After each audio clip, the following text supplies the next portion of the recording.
ओम नमो भगवते वासुदेवाय। ओम देवकी सुत गोविंद वासुदेव जगतपते देहि मे तनियम कृष्ण त्वाम अहम शरणं गतः। ओम श्री हरि श्रीमद्भगवद्गीता प्रथमो अध्याय। धृतराष्ट्रवाच धर्म क्षेत्रे कुरुक्षेत्रे समवेतायुयुत्सवः मामकाः पांडवाश्चैव किम कुर्वत संजय। धृतराष्ट्र कहते हैं, हे संजय, धर्मभूमि कुरुक्षेत्र में युद्ध की इच्छा से एकत्रित होने वाले मेरे और पांडवों के पुत्रों ने क्या क्या किया, यह मुझे बताओ। संजय उवाच दृष्ट्वा तु पांडवानीकं व्यूढ़ं दुर्योधनस्तदा आचार्यामुपसंगम्य राजा वचनं ब्रवीतो। संजय बोले, हे राजन, इस समय राजा दुर्योधन पांडवों की सेना को व्यूह रचना से युक्त देखकर गुरु द्रोण के पास जाकर उनसे इस प्रकार कहते हैं। पश्येतां पाण्डुपुत्राणामाचार्यो महतीं चमूं व्यूढ़ं द्रुपदपुत्रेण तव शिष्येण धीमतः। हे गुरुदेव, आपके बुद्धिमान शिष्य द्रुपद पुत्र धृष्टद्युम्न द्वारा व्यूह रचना से युक्त की हुई पांडवों की इस बड़ी भारी सेना को आप देखिए। यत्र शूरा महेश्वासा भीमार्जुन समायुधिः युयुधानो विराटश्च द्रुपदश्च महारथः धृष्टकेतुश्चके चेकितानि काशीराजस्य वीर्यवानो अपुरुजित कुन्तिभोजश्च शैब्यश्च नरपुङ्गवः युधामन्युश्च विक्रान्त उत्तमौजाश्च वीर्यवानो सौभद्रो द्रौपदेयाश्च सर्व एव महारथाः। इस सेना में धनुर्धर वीर लड़ने में भीम और अर्जुन के समान सात्यकी, विराट और महारथी द्रुपद, बलवान दृष्टकेतु, चेकितानी तथा काशीराज एवं नरश्रेष्ठ पुरुजित, कुंतीभोज और शैब्य, पराक्रमी युधामन्यु, बलवान उत्तमौजा, सुभद्रा पुत्र अभिमन्यु और द्रौपदी के पांचों पुत्र, ये सभी महारथी हैं। ओम नमः शिवाय, ओम नमः शिवाय, ओम नमः शिवाय। ओम नमो भगवते वासुदेवाय। ओम देवकी सुत गोविंद वासुदेव जगतपते देहि मे तनियं कृष्ण त्वाम अहम शरणं गतः। अस्माकं तु विशिष्टाये तान्निबोधो द्विजोत्तमम्। अस्माकं तु विशिष्टाये तान्निबोधो द्विजोत्तमम्। नायका मम सैन्यस्य संज्ञार्थं तान् ब्रवीमि ते। हे द्विजोत्तम, हमारे पक्ष के भी जो प्रधान वीर हैं उनको आप समझ लीजिए। आपकी जानकारी के लिए मैं उनके नाम आपको बतलाता हूँ, जो कि आपकी ओर से आपकी सेना में लड़ने के लिए एकत्रित हुए हैं। भवान भीष्मश्च कर्णश्च कृपश्च समितिञ्जयः अश्वत्थामा विकर्णश्च सौमदस्तिस्तथैव च। आप पितामह भीष्म, कर्ण और रणविजयी कृपाचार्य, वैसे ही अश्वत्थामा, विकर्ण और सोमदत्त का पुत्र भूरिश्रवा आपकी ओर से लड़ने के लिए युद्ध में गए हैं। अन्ये चा बहवः शूरा मदर्थे त्यक्तजीविताः और नाना शस्त्र प्रहरणाः सर्वे युद्ध विशारदाः। इनके सिवा अन्य भी बहुत से शूरवीर आपके लिए प्राण त्याग देने को तैयार हैं, जो कि नाना प्रकार के शास्त्रास्त्रों को धारण करने वाले और सब के सब युद्ध विद्या में निपुण हैं। अपर्याप्तं ततस्माकं बलं भीष्माभिरक्षितं पर्याप्तं त्वमेतेषां बलं भीमाभिरक्षितम्। ऐसी वह पितामह भीष्म द्वारा रक्षित हमारी सेना इस प्रकार से अजेय है। हे गुरुदेव, और भीष्म द्वारा रक्षित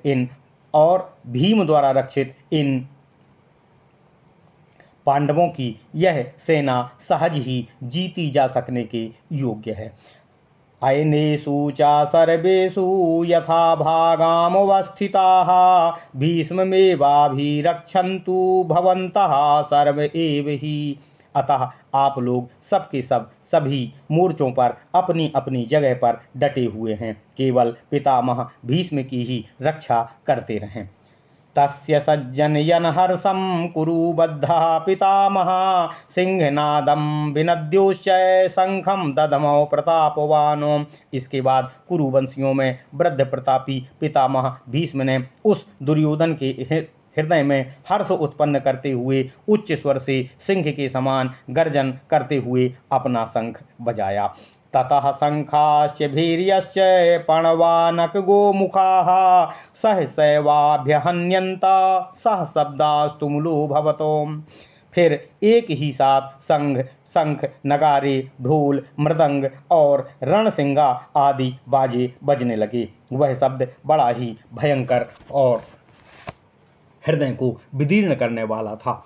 ततः श्वेतैर्हयैर्युक्ते महती स्यन्दने स्थितौ माधवा पांडवाश्चैव दिव्यौ शंखौ प्रदध्मतुः। फिर सफेद घोड़ों से युक्त बड़े भारी रथ में बैठे हुए श्री कृष्ण और अर्जुन भी अपने अलौकिक शंख बजाए। पांचजन्यम ऋषिकेशो देवदत्तं धनंजयः पौंड्रम दधमो महाशंखम भीमकर्मा ब्रकोदरः। श्री कृष्ण ने पांचजन्य नामक अपना शंख बजाया, अर्जुन ने देवदत्त नामक शंख बजाया, भयानक कर्मकारी ब्रकोदक भीम ने पौंड्र नामक अपना महान शंख बजाया।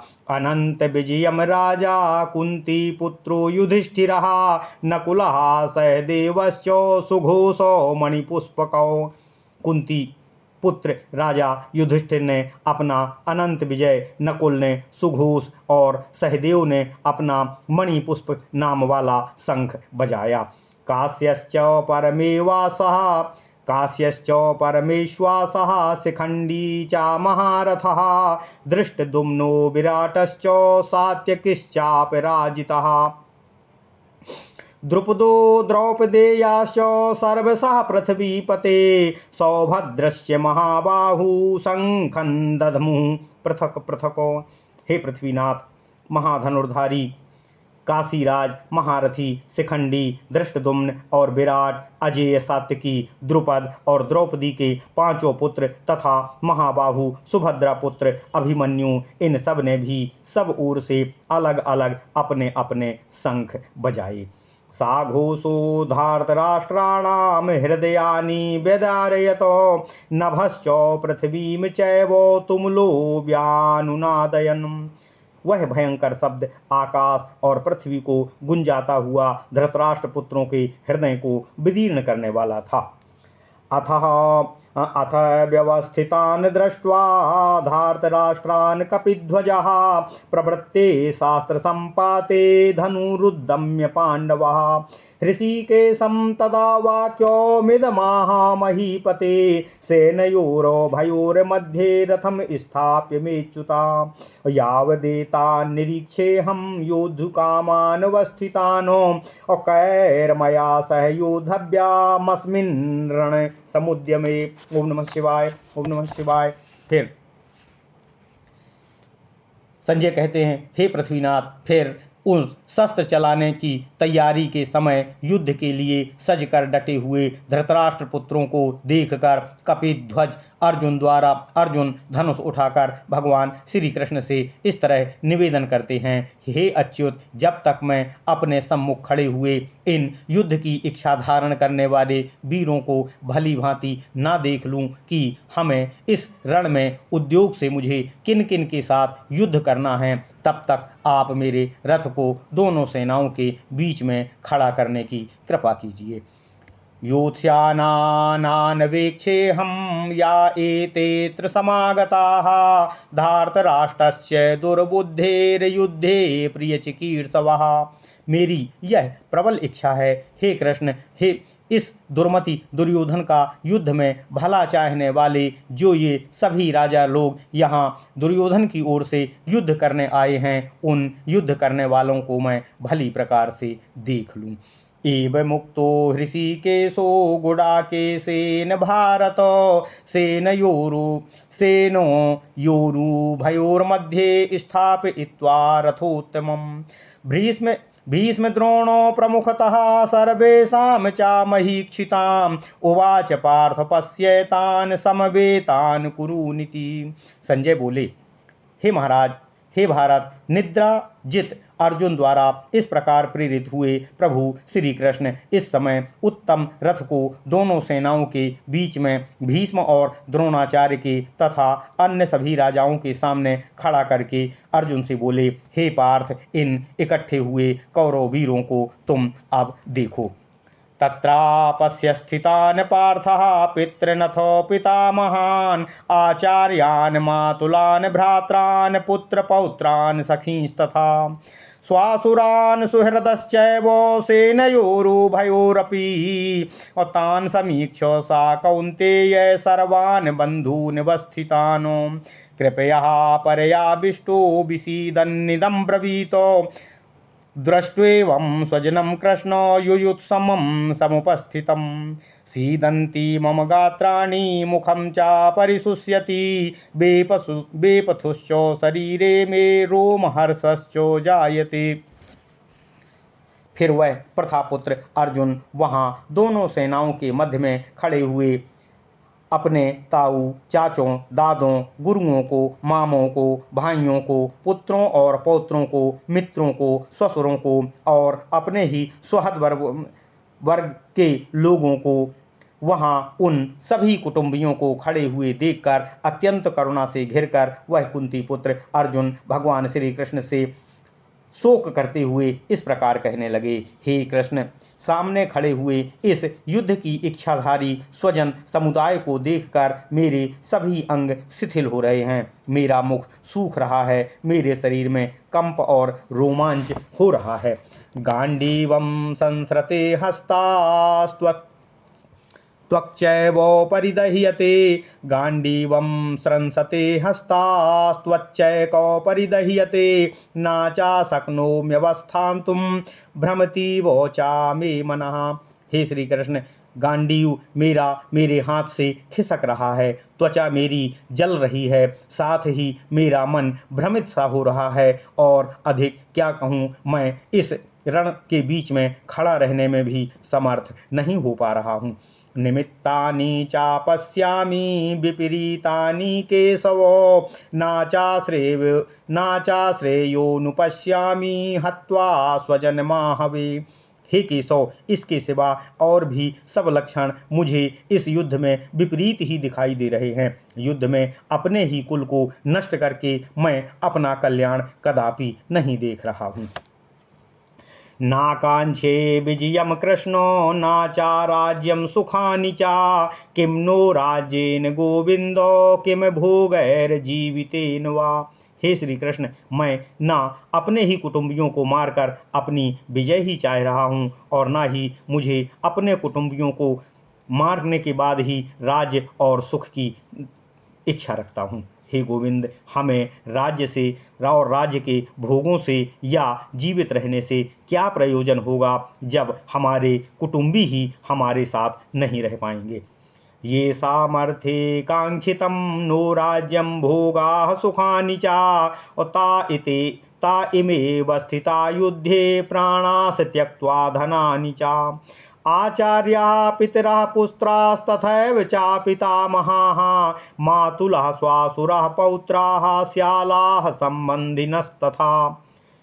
हे श्री कृष्ण, हमें जिनके लिए राज्य, भोग और सुख आदि इष्ट होते हैं वे ही हमारे गुरुजन, हमारे ताऊ, हमारे चाचा, हमारे पुत्र पौत्र, दादा, मामा, ससुर, पोते और साले, अन्य सभी कुटुंबी लोग धन और प्राणों को त्याग कर हमसे ही युद्ध के लिए हमारे सम्मुख खड़े हैं। इन्हें मानकर हम अपने इस राज्य और वैभव का क्या करेंगे। एतान् हन्तुमिच्छामि घ्नतोऽपि मधुसूदनो अपि त्रैलोक्यराज्यस्य हेतुं किं नो मही कृते।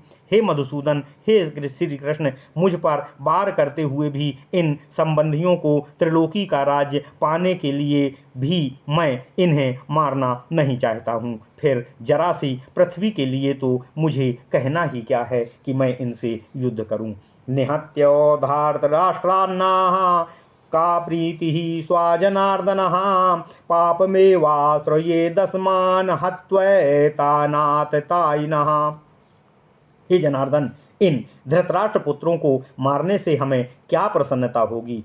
प्रत्युत इन आतताइयों को मारने से हमें अपने ही बंधुओं को मारने का पाप लगेगा।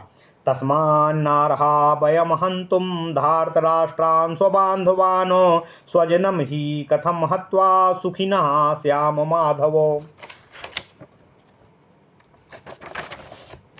हे श्री कृष्ण, इसलिए मैं अपने कुटुंबी धृतराष्ट्र पुत्रों को मारना उचित नहीं समझता हूँ, क्योंकि अपने कुटुंबियों को ही नष्ट करके हम इस सुख और राज्य के भोग का क्या करेंगे। यद्यप्येते नापश्यन्ति लोपोपहत चेतसः कुलक्षय कृतं दोषं मित्रद्रोहे चापातकम्। यद्यपि लोभ के कारण जिनका चित्त भ्रष्ट हो चुका है, ऐसे ये कौरव कुल क्षय जनित दोषों और मित्रों को साथ बैर करने से होने वाले पाप को नहीं देख रहे हैं, तो क्या हम भी इन्हीं के समान होकर इनसे ही द्रोह कर इनके वध करने के लिए तैयार हो जाएं? कथम नागेयमस्माभिः पापादस्मान् निवर्तितुं कथम नागेयमस्माभिः पापादस्मान् निवर्तितुं कुलक्षय कृतं दोषं प्रपश्याद्भिर्जनार्दनः। तो भी हे जनार्दन, कुल नाशजन्य दोष को भली प्रकार जानने वाले हम बुद्धिमान लोगों को इस पाप से बचने का उपाय नहीं खोजने का प्रयत्न करना चाहिए, अर्थात हम इन्हें ना मारें। इसके लिए कोई उपाय हो तो हम उस रीति को अपनाकर इस युद्ध को टाल दें। कुलक्षये प्रणश्यन्ति कुलधर्माः सनातनाः धर्मे नष्टे कुलं कृत्स्ना धर्मो भी भवत्युतो। यह तो सिद्ध ही है हे केशव, कुल का नाश होने से सनातन कुल धर्म नष्ट हो जाते हैं और धर्म का नाश होने से सारे कुल को सब ओर से पाप अपने अंदर दबा लेता है। अधर्माभिभवात् कृष्णो प्रदुष्यन्ति कुलस्त्रियः स्त्रीषु दुष्टासु वार्ष्णेय जायते वर्णशंकरः। हे श्री कृष्ण, इस तरह से पाप से घिर जाने पर कुल की स्त्रियां भी दूषित होने लगती हैं, और हे वार्ष्णेय, स्त्रियों के दूषित होने पर उस कुल में वर्ण संकरता आ जाती है, अर्थात अपने ही परिवार से युद्ध करने में परिवार के पुरुषों की मृत्यु हो जाने से स्त्रियां पुरुष विहीन होने के कारण दूसरे पुरुषों से दूषित हो जाती हैं, और दूषित होने से कुल में वर्ण संकरता का दोष आ जाता है। संकरो नरकायैवो कुलघ्नानान् कुलस्य च पतन्ति पितरो हेषां लुप्तपिण्डोदक्रियाः। यह वर्ण संकरता उन कुलघातियों को और कुल को नरक में ले जाने का मूल कारण बनती है, क्योंकि उनके पितर लोग पिंड क्रिया और जल क्रिया नष्ट हो जाने के कारण अपने ही स्थान से पतित हो जाते हैं। दोषैरेता कुलघ्नानाम वर्ण संकर कारकैः उत्साद्यन्ते जाति धर्माः कुल धर्माश्च शाश्वताः। इस प्रकार वर्ण संकरता को उत्पन्न करने वाले उपर्युक्त दोषों से उन कुलघातियों के सनातन कुल धर्म नष्ट हो जाते हैं, जाति धर्म नष्ट हो जाते हैं, वर्ण संकर हो जाते हैं। उत्सन्ना कुलधर्माणां मनुष्याणां जनार्दन नरके नियतं वासो भवतीत्यानुशुश्रुमो। हे जनार्दन, जिनके कुल के धर्म नष्ट हो चुके हैं, ऐसे मनुष्यों का निस्संदेह ही नरक में वास होता है, ऐसा हमने सुना है। अहो बतः महात पापम कर्तुं व्यवसिता वयं यद्राज्य सुखलोभेनो हन्तुं स्वजनमुद्यताः।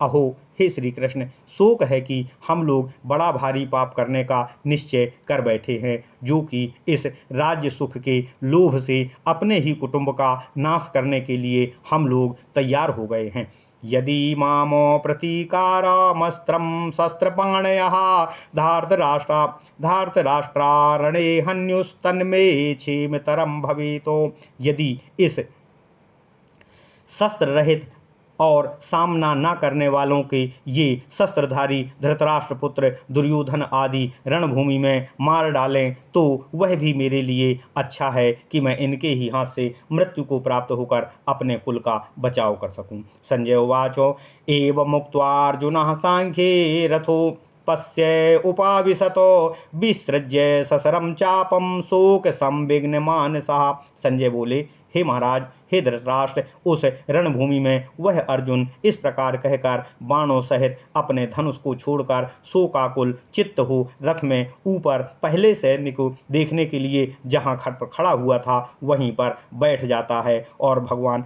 श्री कृष्ण की शरणागत होता है। इति श्री महाभारते सत्सहस्राम संहितायाम वैयासिक्याम भीष्म पर्वणि श्रीमद्भगवद्गीतासूपनिषत्सु ब्रह्म विद्यायां योग शास्त्रे श्री कृष्ण अर्जुन संवादे अर्जुन विषाद योगो नाम प्रथमो अध्यायः। ओम नमः शिवाय, ओम नमः शिवाय, ओम नमः शिवाय। ओम नमो भगवते वासुदेवाय। ओम देवकी सुत गोविंद वासुदेव जगतपते देहि मे तनियम कृष्ण त्वाम अहम शरणम गतः।